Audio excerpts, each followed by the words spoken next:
लोणावळा परिसरामध्ये देखील दमदार पाऊस पडत असून भुशी डॅम चांगलाच भरलेला आहे। मागील 2 दिवसात धरण परिसरामध्ये 377 मिलीमीटर पावसाची नोंद झाली आहे। भुशी धरणावर सध्या पर्यटकांची देखील मोठ्या प्रमाणात गर्दी पाहायला मिळते।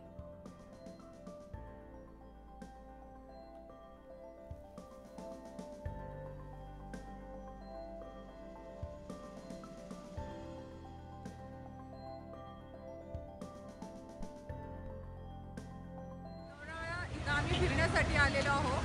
मी तसं मावळ तालुक्यातच राहते, पण आज 3 दिवस झाला लगातार लोणावळ्यामध्ये पाऊस पडतोय आणि इतका ओव्हरफ्लो पाऊस झालाय की सगळीकडे धबे आणि भुशी डॅम पूर्ण तुडुंब भरलंय। हा आनंद घेण्यासाठी आज आम्ही इथं आलेलो आहोत।